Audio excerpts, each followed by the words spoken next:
What would you get if you mixed a location-based game like Pokemon Go with a metaverse like the Sandbox and also a gacha game like Genshin Impact? Well, it's a pretty weird combination, right? So imagine this. Imagine walking down the streets of a virtual cyberpunk version of New York City as a badass anime character and fighting monsters. And all while you're doing that, you're making new friends along the way, meeting IRL people, doing IRL things. That is the game that we're going to be talking about this week, so stay tuned. Welcome back to another episode of What's New Weekly, your weekly dive into blockchain gaming and crypto news. It is Wednesday, January the 8th of 2025. I am back from vacation, and this will be my first episode of the new year. I just want to take a quick second to thank everybody who has followed along during my content journey. I have been making these weekly videos for over a year now, and the channel has come a long way, and I'm constantly working to make each video better than the last for all of you guys. But once again, thanks for all your support. I really appreciate it. We have lots to get into this week, so if you are enjoying these episodes, make sure you smash a follow, subscribe, like, all of those buttons, and let's jump right into it. So, a new game just hit my radar, and it's called L3E7, which is gamer nerd speech for elite, pretty much. So, what is it? Let's watch a few videos to get an idea, and then we'll get into some more details about it.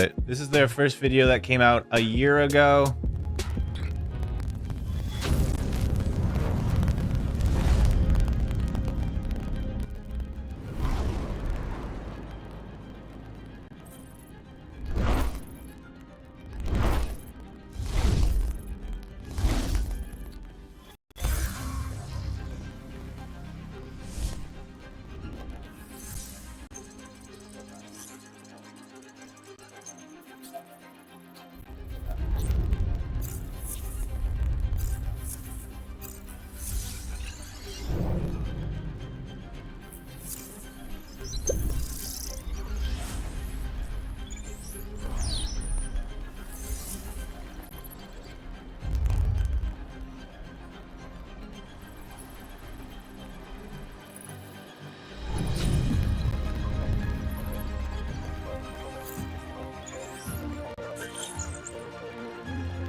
Okay, so that's the first video. Yeah, it seems kind of like Pokemon Go there. So that's kind of like their first video that they put out. And they've been putting out these little vlogs, and they kind of just give you a little update about what's happening in the game so far, that kind of stuff. We've got a little anime avatar there. You can see it, see her. There she is, the avatar. So that's one of the best things about this game. It's got waifus, okay? You gotta enjoy the waifus. All right, let's watch this. This gives you an idea of the gameplay. Hello, everyone. Sparkle here. Thrilled to catch up with you again. How's everything going for you? I've been on quite an adventure recently, facing against dragons that dare to disturb our peaceful city. But fear not, I wasn't alone in this. My dependable allies, Yuki, Ampere, and Theo, were right there with me. I managed to capture one of our daring street battles on video for you all. As showcased, Rouge dodged the dragon's fierce onslaught, only to counter with her strongest attack. The damage was spectacular, and the dragon made its escape, leaving us in anticipation of our next encounter. Wondering how to gather such mighty companions for your team? Let me share a secret. You can call upon us, including yours truly, the ever-graceful Sparkle, by collecting enough draw card coupons for a chance at random summoning. Just gather your draw card coupons and press that mysterious symbol button. The cube will activate, binding your soul stars in resonance.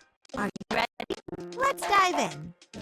Behold, the swirling tempest over Valhalla, as destiny aligns the perfect souls to bond with you.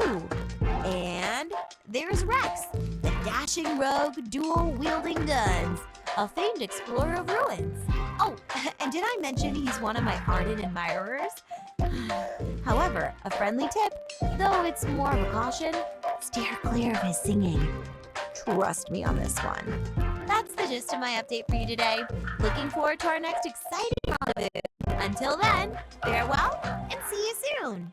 So yeah, that's kind of a little bit of just the game. Let's look at some other content. Inhuman put out this video showing a little bit more just like combat.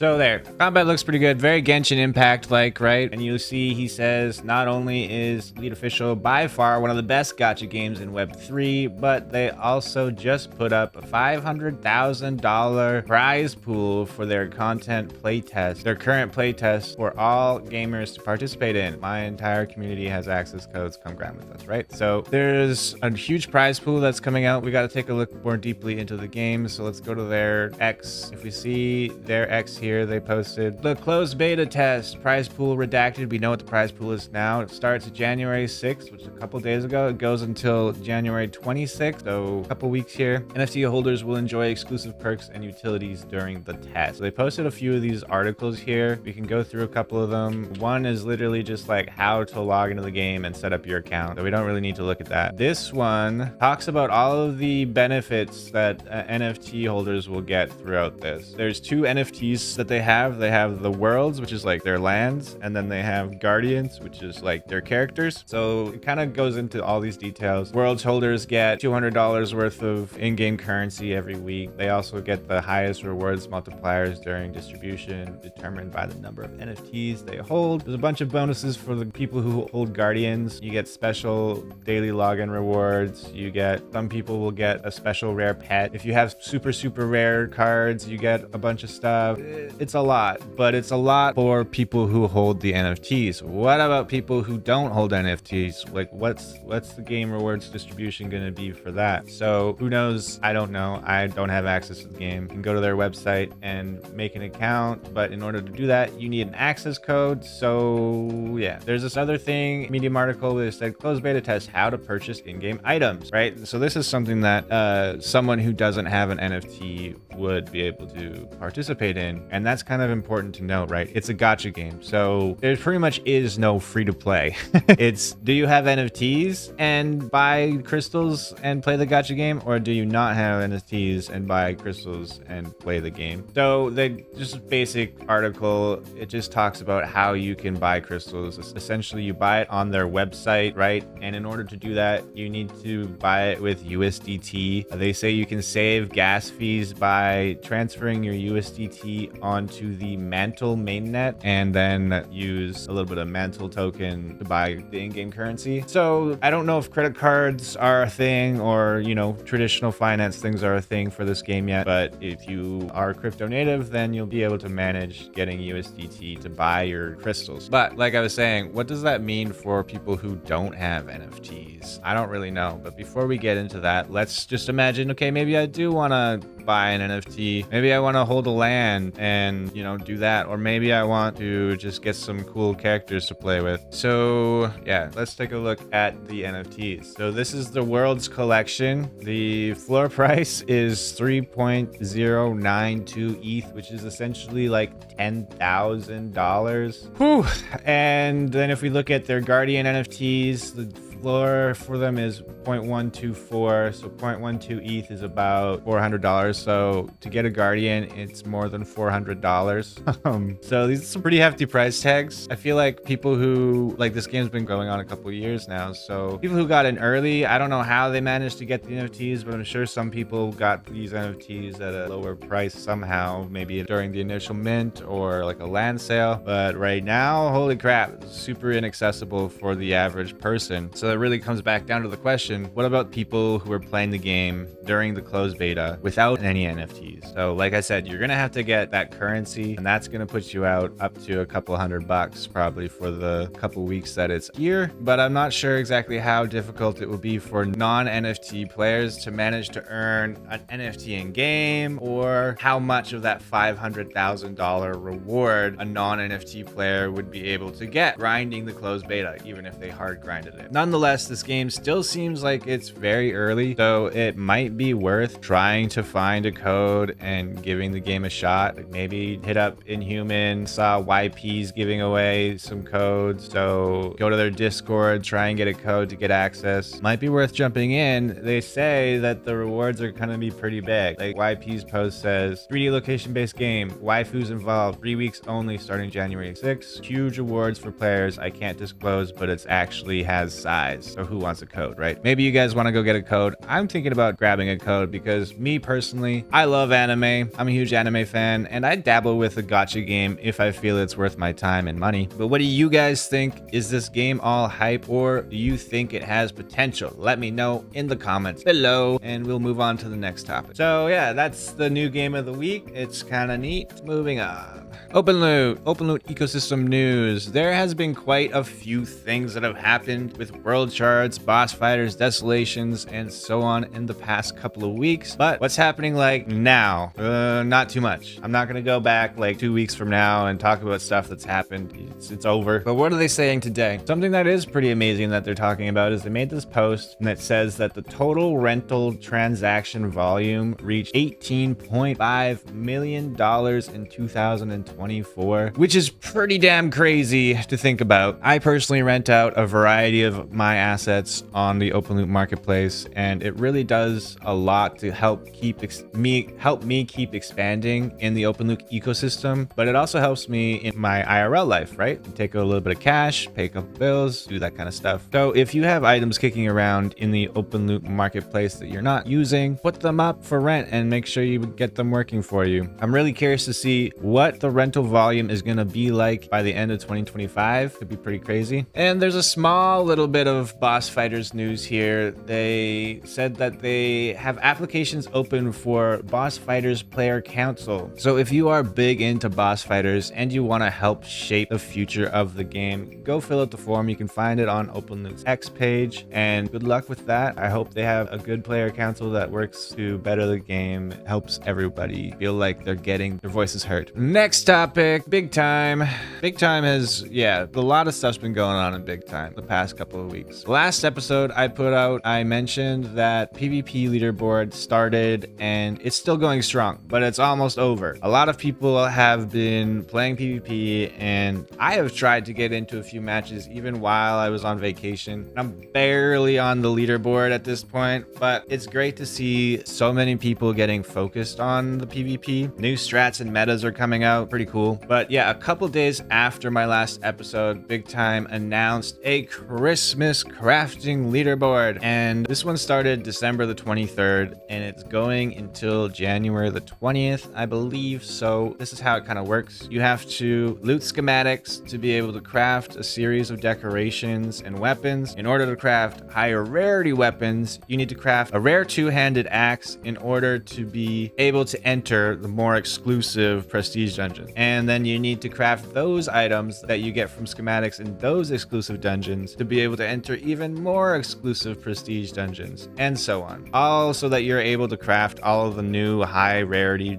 fancy stuff. There was a huge amount of hype about getting into even more exclusive dungeons. So during the first week or two of the event, those rare two-handed axes were selling for upwards of like $400. Pretty crazy. Now you can get them for like $35. So if you were trying to craft those rare axes taxes to jump on the gravy train. Well, I'm sorry, but the gravy train has left the station. You can sell them at floor for 35 bucks and, you know, it's still money back and stuff. Anyways, we are on the 4th week of the PvP leaderboard and the 3rd week of the Christmas leaderboard. And here's the weekly and midweek madness challenges. Jump into their Discord. Yeah, this week. It's the final hurdle. Strike first and charge towards the finish line. Play 2 PvP matches as Time Warrior for 500 leaderboard points. Play 2 PvP matches as Chronomancer for 500 leaderboard points. Defeat 20 players in paid PvP matches and get 2,000 leaderboard points. Last week, the #1 player in kills in the paid PvP matches was Digoji with 369. That's a great number, but whoa, that's crazy. I get like 1 kill if I'm lucky. So anyways, there's the Christmas leaderboard weekly challenge, weekly number 3. Tis the season of crafting and the season of slaying. Kill 200 Christmas monsters, 4,000 leaderboard points. Complete the crafting with the following cosmetic ×2. You need to craft 2 Snowgrims, Baubles Fire of the Eternal Yuletide Eclipse. So if we look, just to double check, it's this. 2 legendary staffs, no big deal. Just craft 2 of them, right? That's fine, just for 2,000 leaderboard points. And then the last one is buy 5,000 snowflakes on the secondary marketplace to get 1,000 leaderboard points. Pretty simple. We got the Christmas midweek madness starting today and ending tomorrow. It go craft rare to legendary, now costs 0 big time, but 4 times the snowflake cost. This is insane. If you're crafting these legendaries without the big time cost and you're just paying the snowflakes, that's fine. I'd pay the snowflakes. I just don't have the things crafted yet. I wish I did though, because dang, that would be nice. Like, even if you could just get the epic ones and then you could craft the legendaries for essentially free, that would be pretty cool. Anyways, I'm getting distracted. So yeah, that's the Christmas midweek madness. The PvP midweek madness is you get 4 times the points when playing Quantum Fixer in PvP. And lastly, during the Christmas crafting event, they've been putting out these little announcements, which is essentially like a very scathing bunch of words, dialogue from this guy named Snowgrim. And he's essentially the Scrooge of Christmas, right? Very typical Christmas Scrooge. And it's really wordy and whatever. I'll paraphrase for you. All it says is that we suck, but he has now unlocked new portals that will allow you to craft his fancy hammers. So in order to craft those fancy hammers, you have to have the fancy staffs, which in order to craft the fancy staffs, you need to craft the fancy axes. So that's kind of how this whole event has worked so far. And if you have been able to keep up with it, then congratulations. Me, I still am just barely trying to get schematics so I can craft the fancy staffs. So we'll see how that goes. Anyways, that's big time. Final topic is crypto, and let's jump into it. Check out some charts. The crypto market has kind of been in a slump since our last episode. We mentioned last episode that the slump was at least partly caused by the monthly update from the Fed Chair Jerome Powell, giving a fairly bearish report on what interest rate cuts would look like in 2025. I think another reason why we saw Bitcoin touch prices down as low as 91K on December the 30th likely had to do with companies and whales needing to balance their books, taking those profits and in some cases those losses in order to either avoid those profits turning and the capital gains taxes from ending up on their 2025 balance sheet, or by taking losses, for example, by buying at 170K and selling at 91K, for example, in order to have to pay less taxes on their 2024 balance sheets. So, you know, big companies and whales might be thinking that way. Not something that us small fries would be dealing with, but I think that could be also have affected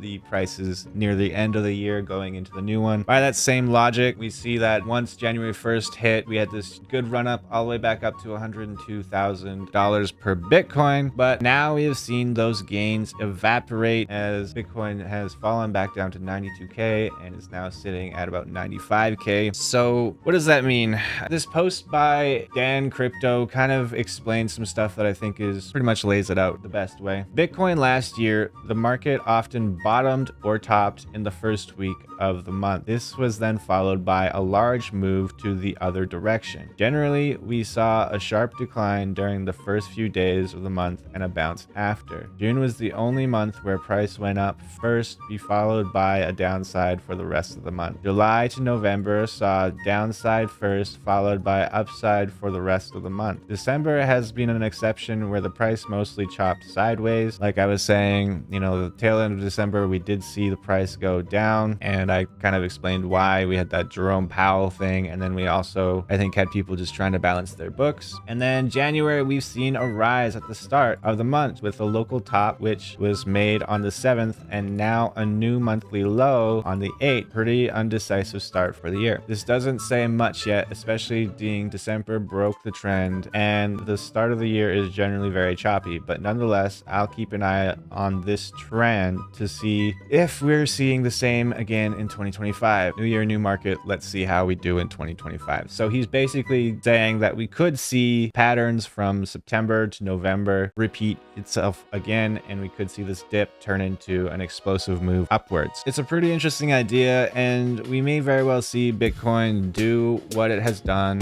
like I said, September, October, November, and bring us back up to new all-time highs. I personally will probably be trying to long some Solana with this sort of idea, hoping that we see some really big upside potential moving into the middle of January. But we'll see how that works. There are some rumblings about macro not going so well, though. The USD is not performing as well as people had hoped, things like that. But I think we also have plenty of time in January to see where things will go. You know, I've been pushing this whole buy the rumors, sell the news narrative for a couple months now, and it's important to remember that January 20th may be a pretty big sell the news situation. Talked about that enough for you guys to know what I'm talking about. I've also talked about how an altcoin season was just around the corner, but now I'm not 100% confident. We'll have to see if we even see an altcoin cycle. It really depends on the macro, and if we see Bitcoin hit around 120K, in my opinion. I really personally need a good altcoin cycle myself, so fingers are crossed, and hopefully we do see that. But anyways, that is it for this week of What's New Weekly, guys. If you are watching this in the future, be sure to like, subscribe, follow, leave a comment, and as always, don't forget to send this video to somebody else, and I will see you guys next week. Peace.